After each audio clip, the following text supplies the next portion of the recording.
चलिए ठीक है। नमस्कार, मैं आपको भी सुन पा रहे हैं? मैं audible? मैडम का आवाज क्लियर नहीं है अभी। Excuse me. या एक मिनट। यस, थोड़ा नाउ यू मेरा आर ऑडिबल। या ओके गलत नाउ। लगा दिया था।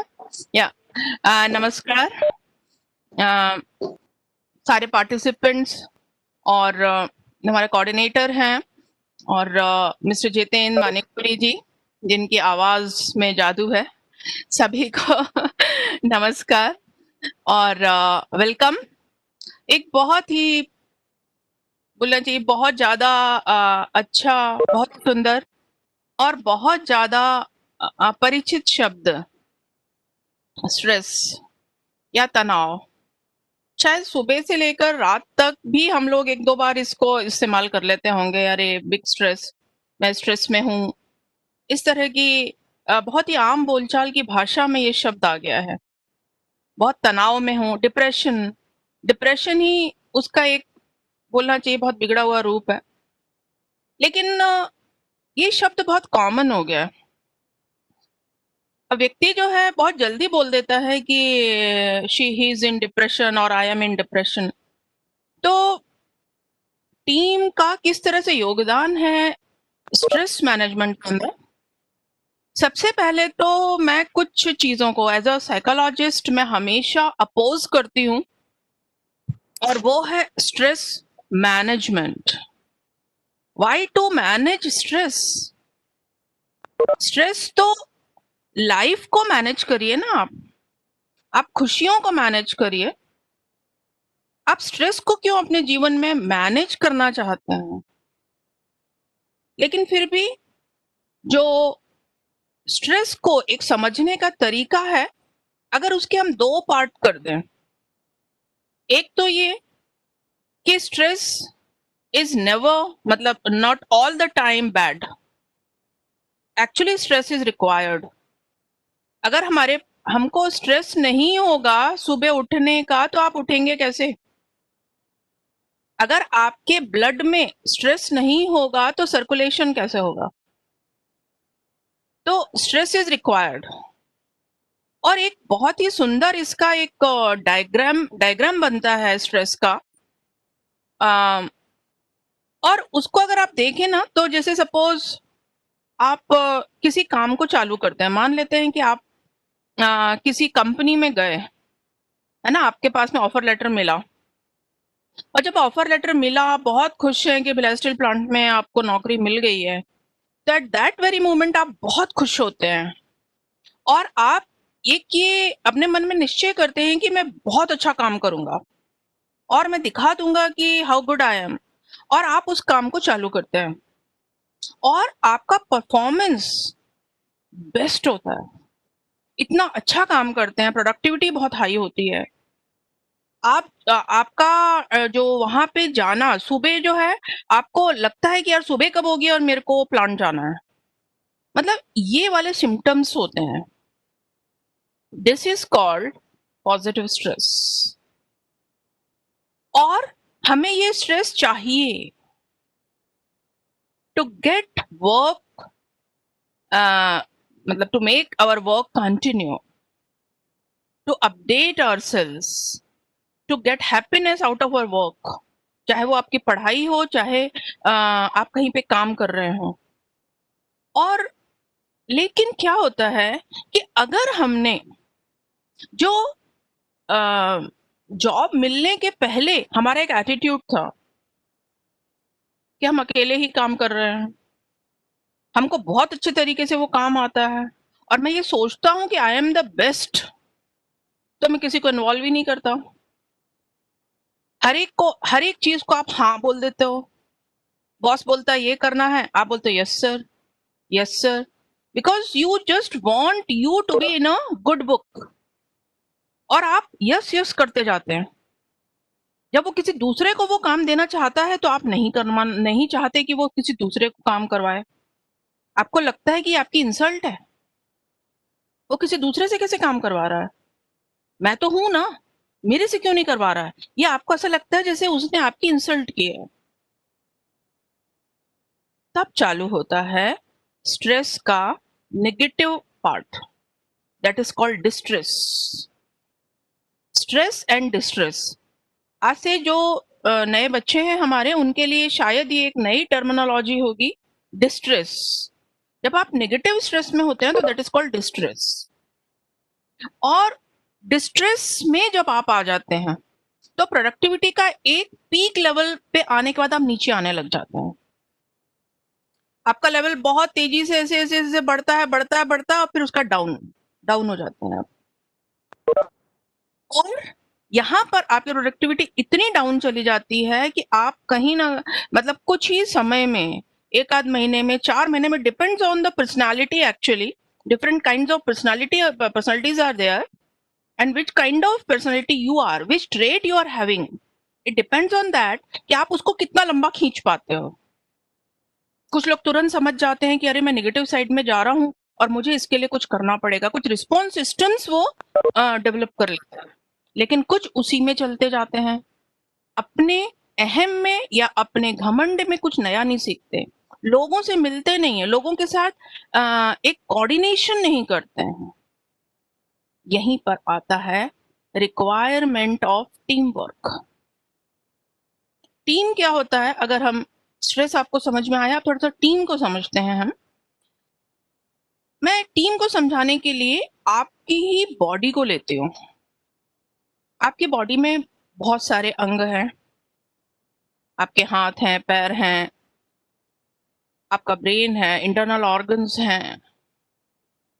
अब अगर आपको ये बोला जाए कि आपको कोई चीज, कुछ लिखना है, मान लेते हैं मैं बोलूं कि स्ट्रेस लिखो, स्ट्रेस वर्ड लिखो, तो आप स्ट्रेस वर्ड लिखेंगे तो क्या करेंगे? आप आंखों से पेन को ढूंढेंगे, कॉपी को अपने पास में लाएंगे, तो उसके लिए आप थोड़ी सी बैक को भी झुकाएंगे। हो सकता है आपके पैर कहीं आगे बढ़ें पेन पेंसिल ढूंढने के लिए। ऐसा तो नहीं होगा कि आपको लिखना है तो लिखने का काम सिर्फ और सिर्फ हाथ का है, आप बोले कि हाथ को ही करना है, बाकी सब नहीं करेंगे, तो आप वो काम नहीं कर सकते। Just not possible, because you are an organization and this is a team job, team work। और इसीलिए जब हम लोग योगासन करते हैं या प्राणायाम करते हैं या व्यायाम करते हैं तो सारे अंगों का करते हैं, ताकि इनके बीच में एक सामंजस्य हो, ताकि किसी काम को करने के लिए ऊर्जा की आवश्यकता कम पड़े, कम एनर्जी में ज्यादा काम हो जाए। That is called team work. अब इसको समझने के लिए एक दूसरा चीज लेते हैं हम, परिवार को लेते हैं। मान लेते हैं एक फैमिली के अंदर 5 लोग हैं, मम्मी है, पापा हैं, उनके बच्चे हैं, या बहू वगैरह भी हो सकती हैं, किसी को भी ले लीजिए। अब जो सुबह से शाम तक काम है, चाहे वो खाना बनाने का हो, चाहे वो सफाई का हो, चाहे वो दूसरे तरह के कुछ काम हो सकते हैं, वो सिर्फ एक जना कर रहा है, मम्मी कर रही है, और बाकी सब कहीं टीवी देख रहे हैं, कहीं बातचीत कर रहे हैं, कहीं खेल रहे हैं, वीडियो मतलब मोबाइल पे बात कर रहे हैं। They are enjoying, they are feeling like they are enjoying, and only one person is doing all the work. So this is going to be failure of that family, क्योंकि वो team नहीं है, वो फैमिली एक team नहीं है। Team को अगर हम एक एब्रिविएशन में देखते हैं, या बोलते हैं एक्रोनिम में देखते हैं, सॉरी, TEAM, तो टीम में T stands for together, everyone achieves more, that is team। उस फैमिली में एक हफ्ते की या 10 दिन में एक मीटिंग, छोटी सी मीटिंग, कि कौन किस काम को करने में सक्षम है, ये पता लगाना, और उसको उस काम को पूरी जिम्मेदारी दे देना कि now you have to do this work. कामों को डिस्ट्रीब्यूट करना, और इस तरह से डिस्ट्रीब्यूट करना कि जो जिस चीज के लिए जो एक्सपर्टी है उसकी या टैलेंट है उसके अंदर, उस काम को वो करे। या नहीं कर पाता है लेकिन करना चाहता है तो उसे सिखाया जाए। जैसे घर में लड़की है या बॉय गर्ल कुछ भी हो सकता है, वो चाहता है कि मेरे को खाना बनाने में मदद करनी है तो मम्मी उसको सिखा दे, और इस प्रयास को मुश्किल से 1 महीना करना पड़ेगा। सफाई है या दूसरे जो भी अन्य काम है, और सब मिलजुल कर एक सुबह 8 बजे चालू किया, आपने 11 बजे तक पूरे काम खत्म हो गए, और उसके बाद में सब बैठे हैं, मस्ती कर रहे हैं, उस लेडी को भी आराम मिल रहा है और कुछ प्रोडक्टिव सोच रहे हैं कि अब ये लेजर टाइम में हमें क्या करना है। कुछ काम कर सकते हैं, कुछ प्रोडक्टिव काम कर सकते हैं। This is called team. अब हम दूसरी तरफ आते हैं। अगर हम टीम को एक दूसरे तरीके से परिभाषित करना चाहें तो team is a term which converts your dream into achievement, which fulfill your dreams. That is called team.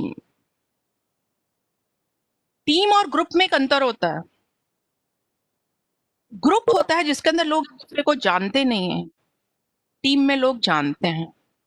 अब हम स्ट्रेस मैनेजमेंट से इसको जोड़ रहे हैं, तो आप क्रिकेट की टीम को ले सकते हैं। उस टीम के अंदर वेल डिफाइंड होता है कि हु विल डू व्हाट। अगर ये डिफाइन ना हो कि बॉलिंग बेस्ट बॉलर कौन है या बेस्ट बैट्समैन कौन है, वो कौन किस नंबर पे आएगा, तो हार निश्चित है। और हर टीम मेंबर, हर प्लेयर एक बहुत हाई स्ट्रेस में आ जाएगा। मैं कैसे करूं, मेरे को ये काम दे दिया गया। तो टीम वो है जिसके अंदर हम परिभाषित कर सकते हैं कि ये व्यक्ति इस चीज में बेस्ट है और हम उसको मानते हैं। टीम का जो एक लीडर होता है, लीडरशिप पे हमने पहले भी लिया है सेशन। लीडर जो होता है, एक लीडर होना जरूरी होता है। सभी मेंबर हैं, सभी इक्वली वहां पर इंपॉर्टेंट हैं, लेकिन एक कोऑर्डिनेटर होना या लीडर होना आवश्यक होता है। और टीम वो होती है जो मेंबर्स होते हैं वो अपने टीम लीडर की बात मानते हैं। That is important. उसके सामने नहीं बोल रहे, पीछे कुछ और बोल रहे हैं, उसकी चुगली कर रहे हैं, उसके लिए बुरा बोल रहे हैं, तो वो टीम नहीं हो सकती। That is not a team. वो स्ट्रेस डेवलपमेंट के लिए है, स्ट्रेस मैनेजमेंट नहीं है, वो स्ट्रेस डेवलपमेंट का।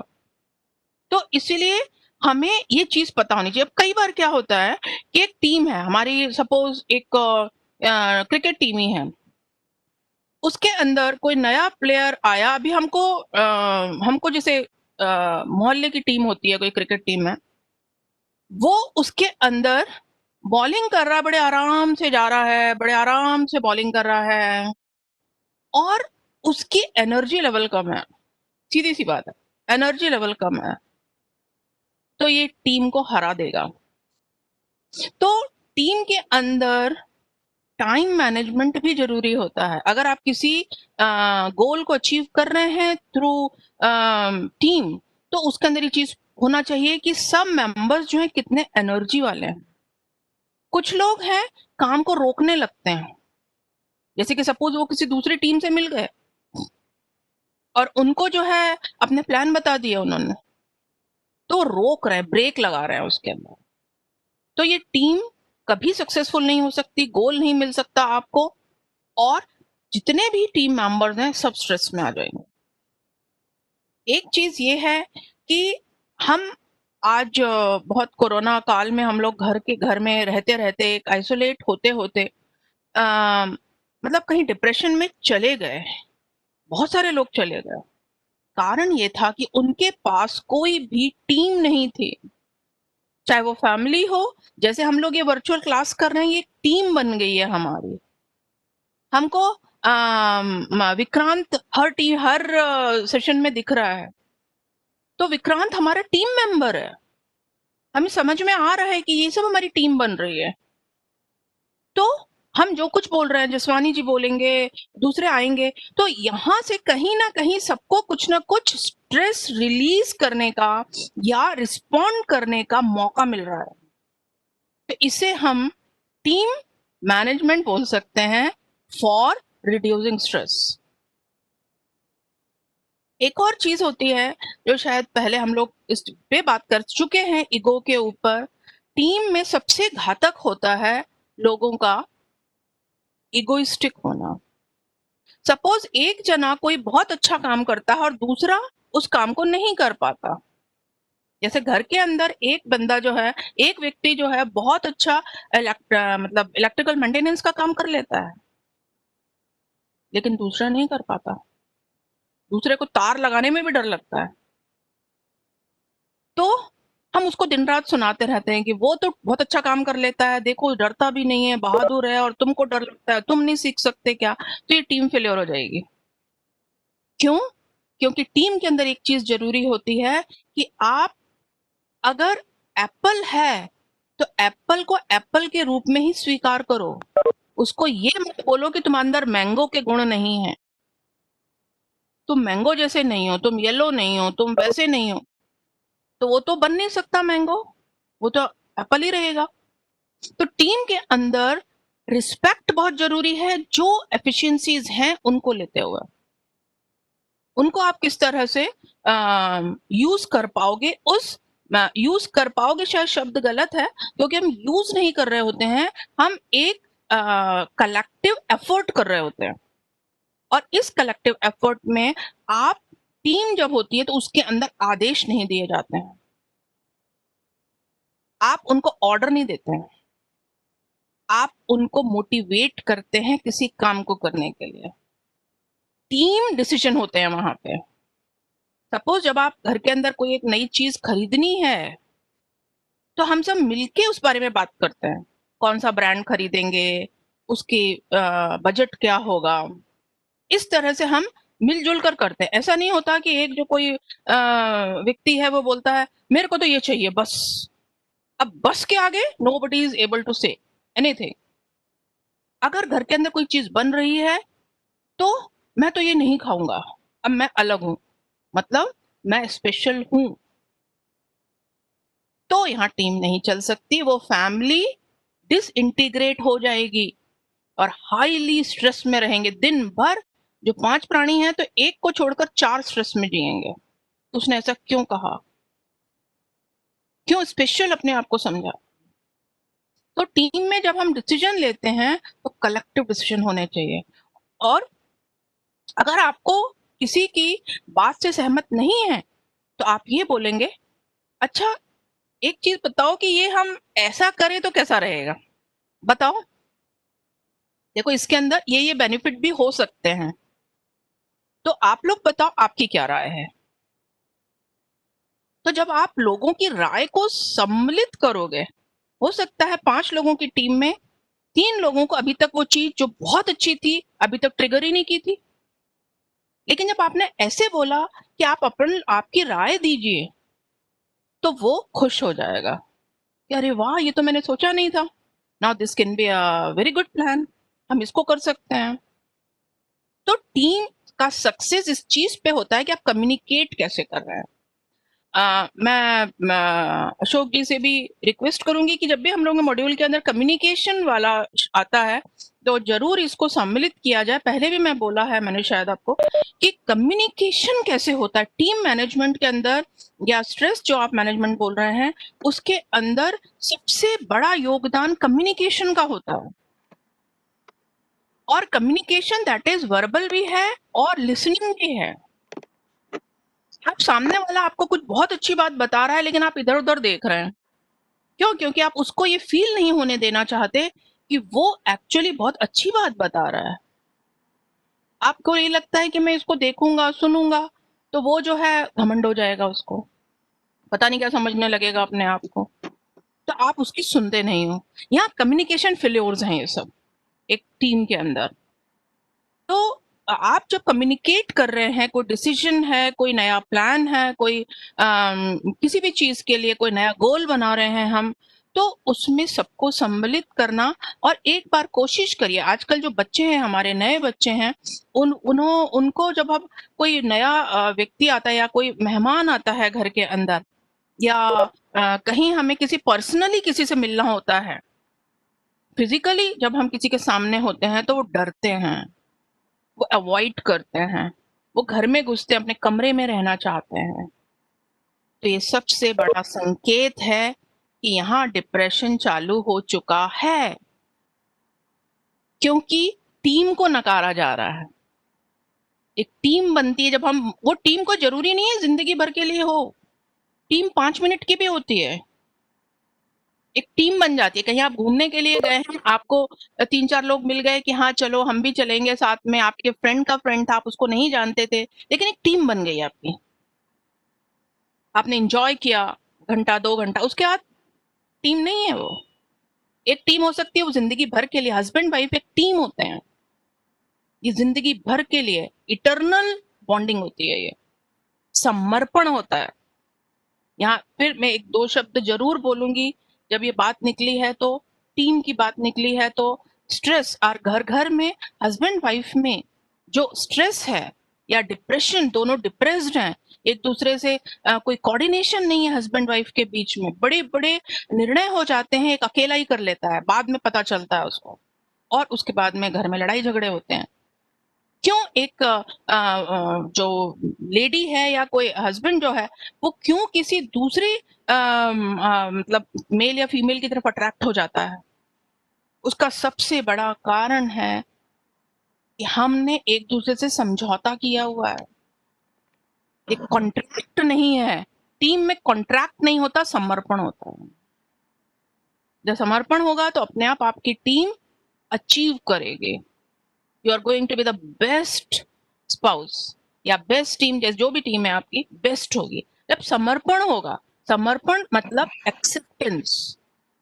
तो मुझे लगता है कि शायद अगेन जसवानी जी को तो इतने अच्छे अच्छे और भी स्पीकर्स लेकर आते हैं, और कोई आपको प्रश्न है आपके पास में तो आप बिल्कुल डाल सकते हैं, और विल टेक, क्योंकि एक ऐसा टॉपिक है टीम मैनेजमेंट जिसके अंदर बहुत सारी एक्टिविटीज भी करवाई जाती हैं, आपको पता है। मैं एक चीज बस लेना चाहती हूँ 1 मिनट का। मैं आपको बताऊं कि इसकी शुरुआत कहाँ से होती है। जब छोटे छोटे से बच्चे थे हम लोग, तो हम बाहर खेलते थे, सड़क पे खेलते थे, ग्राउंड में खेलते थे, अपने अपने हम उम्र बच्चों के साथ में। आज बच्चों को देखिए, हम बाहर जाने नहीं देते, उनको लैपटॉप पकड़ा देंगे, मतलब वर्चुअल गेम्स खेलते हैं बच्चे अधिकतर। जब बच्चे बाहर जाते हैं तो एक बहुत बड़ा फायदा ये होता है कि बच्चा बच्चा इसीलिए होता है क्योंकि उसके पास एक खास तरह का हार्मोन होता है जो उसे बच्चा रहने देता है। जब बच्चा बच्चों के साथ खेलेगा तो ये हार्मोन बहुत ही पावरफुल हो जाता है, और बच्चे के अंदर विकास एक बहुत सलीके से होता है। लेकिन यही बच्चा जब बच्चों से दूर रहता है और बड़ों के प्रोग्राम देखता है, टीवी के ऊपर कपिल शर्मा के शो देख रहा है, डबल अर्थ वाले शो देख रहा है, कहीं वेब सीरीज देख रहा है वो बच्चा, तो उसके अंदर उसका जो ब्रेन है कम्युनिकेशन करता है कि अब ये वहां पर कम्युनिकेशन उम्र में 10 साल या 12 साल नहीं होता कि ये बच्चा 12 साल का है अब प्यूबर्टी में आएगा, वो उससे होता है कम्युनिकेट क्या हो रहा है। तो बच्चा बड़ा हो जाता है, 6 साल में ही बड़ा हो जाता है, 8 साल में ही बड़ा हो जाता है वो बच्चा। और जब हम टीम के साथ में खेलते हैं तो वहां के रूल्स को फॉलो करना पड़ता है। जिसका बैट उसे बैटिंग पहले मिलेगी, आप लड़ नहीं सकते, आप मानना पड़ेगा आपको, और जो बाद में आएगा वो फील्डिंग करेगा। तो इससे हमारे अंदर एक विकास होता है, किस तरह से दूसरों के साथ सामंजस्य बनाना है, सहन करना आता है कि दूसरा इस समय किस स्टेटस पे है, उसके हिसाब से मुझे निर्णय लेना है, मैं अपनी ही नहीं चला सकता। तब जाके वो टीम बनती है। तो बच्चों को खेलने का भी मौका दीजिए, टीम में ज़्यादा से ज़्यादा बच्चों के साथ में उनको रहने दीजिए। ये भी एक बहुत अच्छी आगे जाके जो एक बड़ा ही अच्छी लाइफ वो जी पाएँगे। तो धन्यवाद अशोक जी। बहुत अच्छा आपने टॉपिक चुना था और मुझे ये मौका देने के लिए और मेरे सभी पार्टिसिपेंट्स को बहुत-बहुत धन्यवाद। मैं एक चीज़ और बोलना चाहती हूँ कि मैं एक काउंसलर भी हूँ और मैंने अशोक जी से भी बात की थी इस बारे में। एक साइकोलॉजिस्ट हूँ मैं। तो आप जो हैं अगर चाहें तो आप पर्सनली भी हमसे कॉन्टैक्ट कर सकते हैं। आपका बहुत-बहुत धन्यवाद। Thank you. थैंक यू नमस्कार। वेरी मच मैडम, आपने बहुत अच्छे से बताया कि स्ट्रेस क्या है, डिस्ट्रेस क्या है, उसके बाद में उसको आपने फैमिली से लिंक करके बताया। इसके साथ-साथ आपने ये भी बताया कि एक हमारी जो बॉडी है, वो भी एक टीम वर्क के तहत काम करती है। आँख, नाक, कान जितने भी हैं एक टीम के तहत काम करते हैं। अगर इसमें स्ट्राइक हो जाए कि नहीं मैं काम नहीं करूँगा, अगर हमारा हार्ट स्ट्राइक कर दे कि मैं 1 मिनट काम नहीं करूँगा, तो बहुत मुश्किल हो जाएगी। तो सब जगह टीम काम करती है, आपने बहुत अच्छे से इसको समझाया है। और जब एक टीम काम करती है तो निश्चित रूप से हमारा स्ट्रेस कम होता है। और मैं आपको ये बताना चाहता हूँ कि सफलता का रहस्य सीरीज़ में हम लोग जो सफलता से लिंक कर रहे हैं चीज़ों को, नेचुरली जब हमारे मन में स्ट्रेस कम होगा, तो हमारा जो कार्य है और भी अच्छा होगा, हमारी एफिशिएंसी बढ़ जाएगी और निश्चित रूप से हमारे परिणाम भी बेहतर सिद्ध होंगे।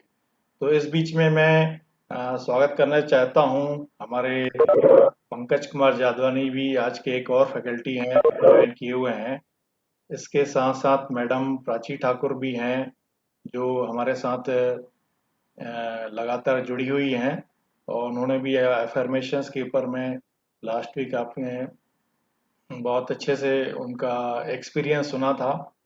इसके साथ-साथ हमारे साथ कुछ और भी पार्टिसिपेंट्स हैं, मैडम आरती हैं, मंजू हैं, गौरव हैं, मोरध्वज हैं और इसके अलावा प्रशांत देशमुख हैं, तामेश्वरी हैं, तिलक साहू है, विक्रांत है, यश साहू हैं। ये निरंतर हमारे साथ जुड़े हुए हैं और निश्चित रूप से ये जो सीरीज़ है उनको लाभ पहुंचा रही है। तो मैं इसी संदर्भ में बहुत छोटा-सा उदाहरण देना चाहता हूँ एक राष्ट्र का भी। देखिए प्रधानमंत्री हो या राष्ट्रपति हो या राजा हो, वो भी एक टीम लेके ही काम करता है। एक मंत्रिमंडल बनाता है, सबको अपना-अपना उत्तरदायित्व दे देता है, उसके बाद ही पूरा राष्ट्र चल पाता है। तो कोई भी चीज़ अकेले नहीं होती है, तो टीम के दूसरे सदस्यों को अपने काम में शामिल करना है, चाहे वो हमारे शरीर के हों और हमारे परिवार के हों, हमारे समाज के हों, हमारे राष्ट्र के हों। जिस भी ओहदे पे, जिस भी ऊंचाई पे आदमी काम कर रहा है, एक टीम लेके काम करेगा, तो उसका कार्यभार कम होगा, स्ट्रेस नहीं आएगा। अब हम सोचते हैं कि हम अपना काम तो संभाल नहीं पाते हैं, हमारे ऊपर में इतना स्ट्रेस रहता है, परिवार का भी काम नहीं कर पाते हैं, तो एक प्रधानमंत्री पूरे राष्ट्र का जिम्मेदारी कैसे ले पाता है? तो उसका रहस्य यही है कि वो टीम लेके काम करता है। उसके ऊपर में बिल्कुल भी टेंशन नहीं है।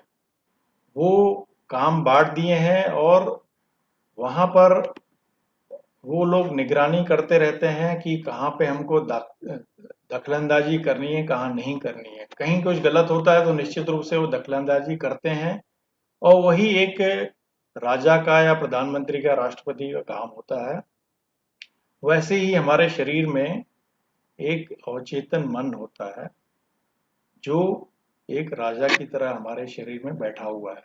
वो ऑब्जर्व करते रहता है कि कहाँ पे क्या कैसा काम हो रहा है।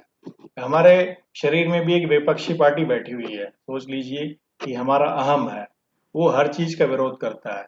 सवेरे मुझे 5 बजे उठना है, तो हमारी आदतें जो हैं वो बोलती है नहीं यार 8 बजे तक उठो, आज संडे है, आराम से उठेंगे। तो हमारे अंदर में भी एक विपक्षी पार्टी बैठी हुई है, जो हमारे हर अच्छे काम को अ, अंजाम होने देने से रोकती है, विरोध करती है। तो हमारा जो अंदर में एक अवचेतन मन की शक्ति है या एक जीवन ऊर्जा है, उसको लेके हम जब चलते हैं, उसकी इंस्ट्रक्शंस को जब हम फॉलो करते हैं, तो हमेशा ही बेहतर परिणाम आते हैं। इसमें मैं नहीं बोलना चाहता हूँ, टाइम क्योंकि कम हो रहा है, और मैं पार्टिसिपेंट से ये अनुरोध करता हूँ, अगर आपका कोई क्वेरी होता है, आपको कोई चीज़ अच्छी लगती है, तो चैट बॉक्स में आप ओके, वेल डन, इस तरह के कमेंट्स दे सकते हैं। आपका कोई क्वेश्चन हो, क्वेश्चन पूछ सकते हैं, और सेशन के एंड में भी आपको वर्बली इंटरेक्ट करने का मौका मिलेगा। तो मैं इस सेशन के अगले फैकल्टी को आमंत्रित करता हूँ, मिस्टर पंकज कुमार जादवानी। ये मास्टर ट्रेनर हैं रायपुर से, और बहुत सारे एजुकेशनल इंस्टीट्यूट्स और कॉरपोरेट में इन्होंने बहुत सारी ट्रेनिंग्स दी हुई हैं, बहुत ही एक्सपीरियंस्ड हैं। इनके भी अनुभव का, इनके भी ज्ञान का हम लोग लाभ उठाएंगे। तो श्री पंकज जी, आप सादर आमंत्रित हैं।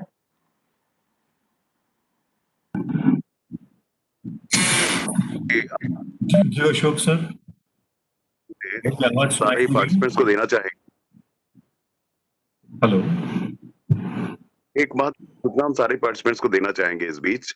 हमारा ये सेशन अचानक बीच में रुक जाए, समाप्त हो जाए due to some technical reason, तो आप लोग लेफ्ट ना करें।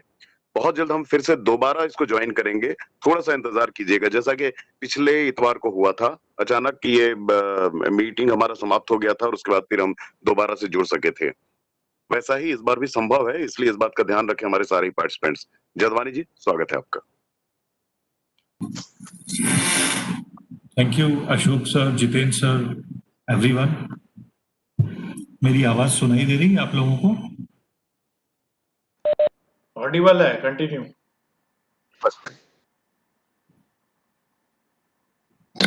Thank you sir.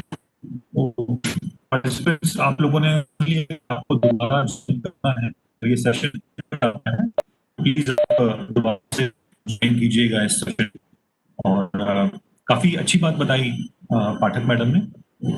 मेरे ख्याल से मुझे नहीं लगता कि उनके बाद मुझे कुछ बोलना चाहिए, लेकिन फिर भी अब मुझे बोलने का मौका दिया गया है, तो मैं अपनी तरफ से कुछ ऐड ऑन करना चाहूंगा। तो मैं स्क्रीन शेयर करता हूं, और पार्टिसिपेंट से मेरी रिक्वेस्ट है स्क्रीन शेयर करने के पहले कि एक बार अपना वीडियो ऑन कर लें। सारे पार्टिसिपेंट्स अपना वीडियो ऑन करें।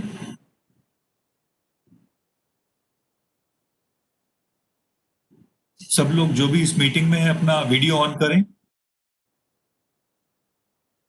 सभी लोग।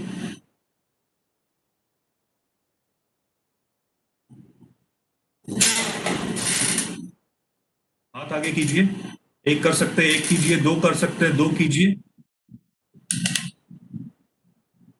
मुझे फॉलो कीजिए।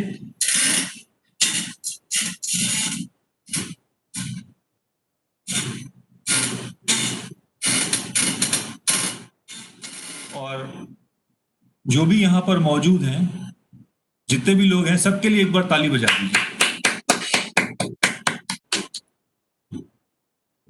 अब आप लोग चाहें तो अपना वीडियो ऑन रख सकते हैं, नहीं चाहें तो ऑफ रख सकते हैं, एज यू विश।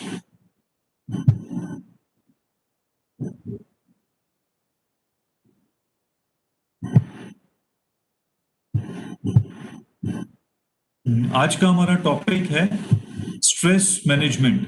स्ट्रेस को हिंदी में क्या बोलते हैं, कोई बता सकता है?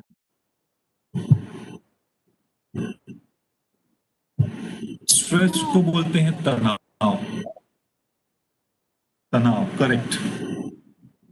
ये सेशन में हम लोग जो कवर करेंगे वो करेंगे कि what is stress, what are the reasons of stress, क्या इसका सॉल्यूशन हो सकता है? अगर स्ट्रेस है तो उसको हम ओवरकम कर सकते हैं, उसके पार जा सकते हैं। और टीम वर्क क्या होता है, टीम क्या होती है, टीम वर्क क्या होता है, और टीम वर्क के द्वारा स्ट्रेस फ्री लाइफ कैसे जी सकते हैं। इस सेशन के दौरान हम इन चीजों को डिस्कस करने की कोशिश करेंगे। मैं ऐसा तो नहीं बोलता कि आपको समझाऊंगा, लेकिन हाँ, आप लोगों के भी विचार जानना चाहूंगा। तो व्हाट इज स्ट्रेस? क्या लगता है आप लोगों को? कोई अनम्यूट करके बताना चाहेगा कि व्हाट इज स्ट्रेस? या चैट बॉक्स में कोई टाइप करके बताना चाहेगा व्हाट इज स्ट्रेस?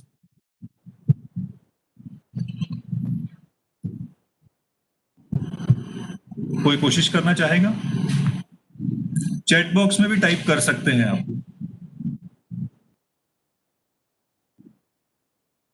आप। प्लीज एम नाम आ रहा है यहाँ पर, वो टाइप कर लें या बता दें। सर अगर हमें कोई प्रकार का तनाव महसूस होता है तो उसे हम स्ट्रेस कह सकते हैं, मतलब अगर कोई परेशानी है हमें तो। ठीक है, वेरी गुड, बहुत अच्छा ट्राई किया आपने। एक और जवाब आया है, व्हेन वी फील सैड और नॉट गेट समथिंग, स्ट्रेस। चलिए देखते हैं, मैंने जो मेरी सोचने की जो क्षमता है उस हिसाब से मैंने सोचा और मुझे लगा कि स्ट्रेस जो है वो एक शरीर का या मन का स्टेज है, स्टेट ऑफ माइंड है। जैसे किसी को देख करके, सुंदर चीज को देख करके हमको उस पर प्यार आता है, किसी घटिया चीज को देख करके उस पर घृणा होती है, कोई ऐसी फीलिंग होती है। तो ये भी एक सिंपल सी फीलिंग और ये होती है हर किसी को। कोई होना गलत नहीं है। अगर ये नहीं होता तो गलत है, और ये होता है तो आप बिल्कुल सही स्टेज में हैं।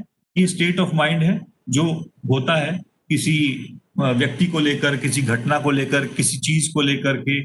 ये चीज जब होती है तो ये सही होती है। और ये आप लोगों को होती है क्या? स्ट्रेस कौन कौन फील करता है? क्या आप लोग को लगता है कि मैं स्ट्रेस्ड हूं? चैट बॉक्स में आप लोग टाइप कर सकते हैं। जो भी मैं सवाल पूछ रहा हूं उसके जवाब आप चाहें तो चैट बॉक्स में टाइप कर सकते हैं। आपको लगता है कि आप स्ट्रेस्ड हैं, तनाव में हैं? यस सर, एक आध बार ऐसा लगता है। जी, एक आध बार लगता है, तो ये बिल्कुल सही फीलिंग है, भगवान के द्वारा दी गई, कोई दिक्कत नहीं है इसमें। और मैं आपको बता दूं, केवल मरा हुआ व्यक्ति ही स्ट्रेस में नहीं होगा, ऐसा मैं सोचता हूं। और मैं आपको बताऊं कि हमने स्वीकार कर लिया ये कि हम स्ट्रेस में हैं, तो इसके पार भी पा सकते हैं। यहाँ पर मैं बताना चाहूंगा कि रामायण देखी होगी आप लोगों ने, अभी टीवी में आई थी। तो भगवान राम जब जंगल में जाते हैं और रावण जो है वो सीता को हर लेते हैं, तो उस समय भगवान राम की जो स्थिति थी वो तनावपूर्ण थी, वो स्ट्रेस में थे उस वक्त। जिन लोगों ने रामायण देखी होगी वो इस चीज को मानेंगे। तो भगवान राम भी, जिनकी हम पूजा करते हैं पूरा दिल लगा करके, जिनको हम अपना आदर्श मानते हैं, जिनके हम अपना चाहते हैं कि उनकी तरह अपना जीवन जिए, तो वो भी स्ट्रेस में थे। जब उन्होंने मानव रूप लिया तो उन्होंने बता दिया कि ये जो चीज है ये बिल्कुल सही है और स्ट्रेस में होना कोई गलत नहीं। अब हम स्ट्रेस में क्यों रहते हैं, उसके कारण क्या है? स्ट्रेस क्या है हमने जान लिया, स्ट्रेस हमको होता है हमने मान लिया, लेकिन उसका कारण क्या है? क्या लगता है कि एक स्टूडेंट की लाइफ में क्या क्या रीजंस हो सकते हैं जिससे वो स्ट्रेस में हो? तो अपने रीजंस जो है वो चैट बॉक्स में टाइप कीजिए प्लीज।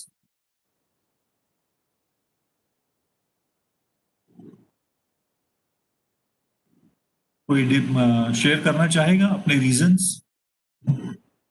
जब भी आपको स्ट्रेस हुआ, बैड परफॉर्मेंस, मुझे कहीं कुछ परफॉर्म करना था और मैंने तैयारी नहीं की, या तैयारी करने के बाद भी किसी सिचुएशंस पर ब्रेकअप, ओहो सो सैड यार, मुन्ना भाई से मिलना पड़ेगा ब्रेकअप के लिए। और चलिए, मैंने कुछ पॉइंट सोचे थे। पर्सन, कोई भी पर्सन हो सकता है जिससे मेरा ब्रेकअप हुआ हो, वो भी, जो मुझे अच्छा गाइड करता था वो भी, कोई चीज हो सकती है, मेरी कोई प्रिय चीज हो सकती है, कोई घटना हो सकती है, कोई सिचुएशन हो सकती है, कंडीशन हो सकती है, ओवरलोड ऑफ वर्क हो सकता है। अगर मेरा स्वास्थ्य ठीक नहीं है तो भी मैं स्ट्रेस फील करूंगा, या मेरी कोई पर्सनल प्रॉब्लम भी हो सकती है जो मैं शेयर नहीं करना चाहता। तो इनके अलावा और भी कई कारण होंगे। तो इनमें से कुछ कारण हैं जो आप लोगों ने मेरे साथ शेयर किए। अगर आप अपना स्ट्रेस फाइंड आउट कर लेते हैं तो उससे ओवरकम हो सकते हैं। अब ओवरकम कैसे होंगे? आप जब स्ट्रेस में होते हैं और आपको पता लगता है कि मेरी ये रीजन है जिसके कारण मैं स्ट्रेस में हूं, तो उससे ओवरकम करने के लिए, उस सिचुएशन को हैंडल करने के लिए आप लोग क्या करते हैं, ये शेयर कीजिए प्लीज चैट बॉक्स में। ज्यादा खाते हैं, ज्यादा सोते हैं, क्रोध करते हैं, किसी से मिलते नहीं, अपने आप को कमरे में बंद कर लेते हैं, क्या एक्टिविटी होती है आपकी? म्यूजिक सुनते हैं, किसी ऐसे व्यक्ति से मिलना चाहते हैं जो जिसके साथ आप अपनी बातें शेयर कर सकें, है ना? तो स्ट्रेस रिलीज करने के लिए भी ये देखिए कुछ और पॉइंट्स है। Low income, socially Facebook WhatsApp पे कुछ हो गया, एक्ट ऑफ गॉड पे कुछ हो गया, मतलब भगवान ने कुछ कर दिया, बारिश हो गई, भूकंप आ गया, अभी कोरोना आ गया, हम कुछ नहीं कर सकते। कुछ ऐसी चीजें जो मैं नहीं कर सकता। कंपैरिजन, कंपैरिजन एक बहुत बड़ा कारण है स्ट्रेस का। हमारे साथ के लोग, हमारे टीचर्स, हमारे मोटिवेटर्स, हमारे मेंटर्स, हमारे पेरेंट्स, हमारे बड़े भाई बहन हमको हमेशा कंपेयर करके नीचा दिखाने की कोशिश करते हैं और हम उससे स्ट्रेस में आ जाते हैं। तो एक बात मैं यहाँ पर शेयर करना चाहूंगा जो मैडम भी बोलना चाह रही थी कि स्ट्रेस पॉजिटिव होता है कि नेगेटिव होता है, स्ट्रेस में होना अच्छी बात है कि स्ट्रेस में होना बुरी बात है, आपको क्या लगता है?